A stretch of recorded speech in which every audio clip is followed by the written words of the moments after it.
ഹരി ഓം. എല്ലാവർക്കും നമസ്കാരം. കോഴിക്കോട് നിന്നും പുറപ്പെട്ട യാത്ര ശ്രീരംഗത്ത് എത്തിച്ചേർന്നിരിക്കുകയാണ്. ശ്രീ രംഗനാഥ സ്വാമി ക്ഷേത്രത്തിൻ്റെ മുൻഭാഗത്തുള്ള റോഡിലേക്ക് എത്തി. ദൂരെ നിന്നും ശ്രീ രംഗനാഥ സ്വാമി ക്ഷേത്രത്തിൻ്റെ ഗോപുരം കാണാം. തലയുയർത്തി നിൽക്കുന്ന ഗോപുരത്തിനടുത്തേക്ക് എത്തിക്കൊണ്ടിരിക്കുകയാണ്. ശ്രീരംഗനാഥ ക്ഷേത്രം. ശ്രീരംഗനാഥ ക്ഷേത്രത്തിൻ്റെ മുന്നിലാണുള്ളത് ഗോപുരം. ശ്രീരംഗനാഥത്തിൻ്റെ ക്ഷേത്ര ഗോപുരത്തിൻ്റെ ഉൾഭാഗമാണിത്. നിരവധി ഗോപുരങ്ങൾക്കുള്ളിലൂടെ കയറിയിട്ടാണ് ഭഗവാനെ ദർശിക്കാൻ സാധിക്കുക.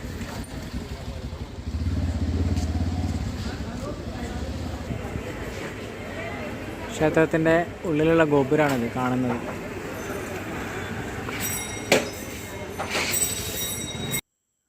ഐതിഹ്യവും ചരിത്രവും കൊണ്ട് സമ്പന്നമായ ഇന്ത്യയിലെ തന്നെ ഏറ്റവും പ്രസിദ്ധമായ വൈഷ്ണവ ക്ഷേത്രങ്ങളിൽ ഒന്നാണ് ശ്രീ രംഗനാഥ സ്വാമി ക്ഷേത്രം.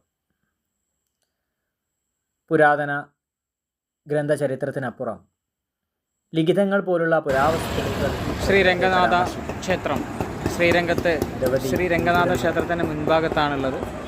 ഏറ്റവും മുന്നിലെ ഗോപുരമാണത് കാണുന്നത്. ഭാഗങ്ങളിലായിട്ട് പ്രധാന ഗോപുരമാണ് ഏറ്റവും മുൻഭാഗത്തെ ഗോപുരം, ഏറ്റവും വലിയ ഗോപുരം.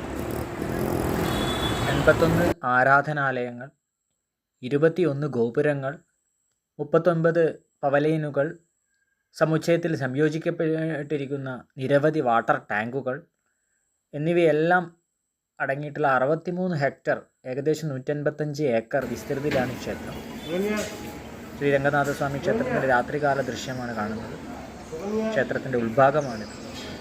ദർശനത്തിനായിട്ട് ഉള്ളിലേക്ക് പോയി കൊണ്ടിരിക്കുകയാണ്.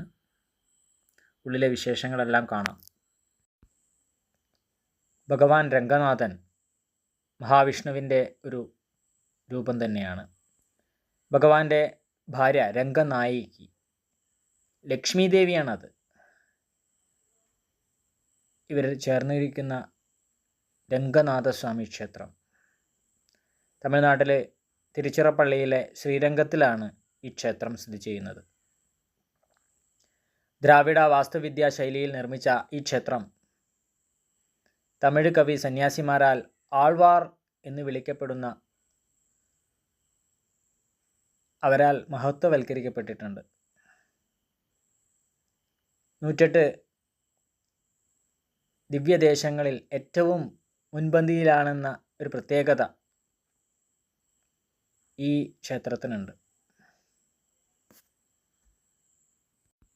108 വിഷ്ണു ക്ഷേത്രങ്ങളിൽ ഏറ്റവും പ്രധാനമെന്ന് മാത്രമല്ല, ലോകത്തിലെ തന്നെ ഹൈന്ദവ ആരാധനാലയങ്ങളിൽ ഏറ്റവും വലുതായിട്ട് തന്നെ മാനിക്കപ്പെടുന്ന ഒരു ക്ഷേത്രമാണ് ശ്രീരംഗനാഥസ്വാമി ക്ഷേത്രം. ശ്രീരംഗനാഥസ്വാമി ക്ഷേത്രത്തെ ഭൂലോക വൈകുണ്ഠം എന്നറിയപ്പെടുന്നു. ശ്രീരംഗം, തിരുപ്പതി എന്നീ പേരുകളിലും അറിയപ്പെടുന്ന ശ്രീരംഗത്തിലെ രംഗനാഥസ്വാമി ക്ഷേത്രം തിരുച്ചിറപ്പള്ളി നഗരത്തിന് ഏകദേശം 12 കിലോമീറ്റർ വടക്ക് ഭാഗത്ത് ആണ് സ്ഥിതി ചെയ്യുന്നത്. കാവേരി നദിയുടെ തീരത്ത് കൊല്ലിടം നദിയുടെയും അതിർത്തിയിലുള്ള ഒരു വലിയ ദ്വീപിലാണ് ഈ ക്ഷേത്രം സ്ഥിതി ചെയ്യുന്നത്. ഇത് വളരെയധികം വിശാലവും സപ്തപ്രാകാരം രൂപകൽപ്പനയുള്ള ഒരു ക്ഷേത്ര നഗരമായി ആസൂത്രണം ചെയ്തിട്ടുള്ളവയുമാണ്. ദർശനത്തിൻ്റെ വരിയിലൂടെ പോയിക്കൊണ്ടിരിക്കുകയാണ്. രാത്രി ആയതുകൊണ്ട് വലിയ തിരക്കൊന്നുമില്ല. എന്നാലും ഉൾഭാഗത്തേക്ക് തിരക്കുന്നുണ്ട്. വിശാലമായ ക്ഷേത്രത്തിൻ്റെ ഉൾഭാഗം കൊത്തുപണികളും മറ്റും വലിയ വലിയ ഗോപുരങ്ങൾ, വലിയ വലിയ കൽപ്പനകൾ, ഉൾഭാഗത്തെ കൊത്തുപണികൾ അത്ഭുതമുണ്ടാക്കും.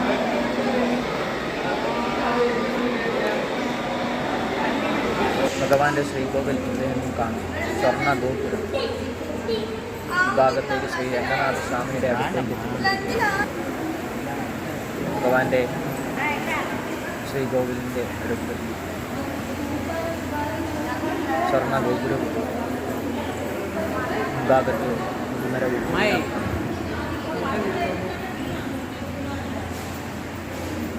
കൂറ്റൻ മണികളും കൂറ്റൻ ഗോപുരങ്ങളും ശ്രീരംഗനാഥത്തെ വളരെയധികം വിസ്മയിക്കും.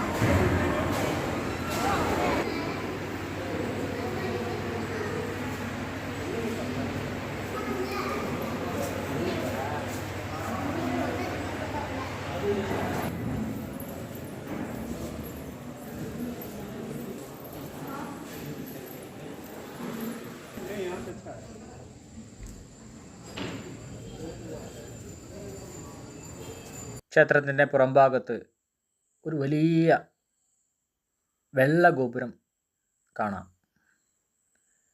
വെള്ള ഗോപുരത്തിൻ്റെ അടുത്തുകൂടിയാണ് ഞങ്ങൾ പുറത്തേക്ക് ഇറങ്ങിയത്. വെള്ള ഗോപുരവും ഒരു ഗജരാജനെയും കണ്ടു. ഗജരാജൻ ഞങ്ങളുടെ അടുത്തേക്ക് വന്നു. പഴം ഞങ്ങൾ യാത്ര തിരിക്കുകയാണ്. വളരെ സന്തോഷത്തോടു കൂടി കാവേരി നദി കടന്ന് ഞങ്ങൾ ശ്രീരംഗത്ത് നിന്നും യാത്ര തിരിക്കുകയാണ്. മടക്കം സ്വന്തം നാട് ലക്ഷ്യമാക്കിക്കൊണ്ട് വളരെയധികം സന്തോഷത്തോടു കൂടി രംഗനാഥനെ ദർശിച്ച ആനന്ദ നിർവൃതിയോടുകൂടി യാത്ര തിരിക്കുകയാണ്. അല്പം ഒരു പ്രയാസം തോന്നുന്നുണ്ട്. രംഗനാഥനെ പിരിഞ്ഞ ഒരു പ്രയാസം. എന്തായാലും ഏതോ ജന്മ പുണ്യമായി ഭൂലോക വൈകുണ്ഠത്തിൽ എത്താനും വൈകുണ്ഠനാഥനെ കാണാനും അവിടെ ചിലവഴിക്കാനും സമയം ഒരുപാട് ചിലവഴിക്കാനും എല്ലാം സാധിച്ചു. മടക്കം ഞങ്ങൾ പഴനി വഴിയാണ് നാട്ടിലേക്ക് തിരിച്ചത്. ദൂരെ നിന്നും പഴനിമല കണ്ടു, തൊഴുതു, തിരിച്ച് നാട് ലക്ഷ്യമാക്കിക്കൊണ്ട് പോകുന്നു. ശുഭയാത്ര. എല്ലാം വളരെ ഭംഗിയാക്കി തന്നതിന് ഭഗവാൻ ഒരുപാട് നന്ദി. നമസ്കാരം. ഹരി ഓം.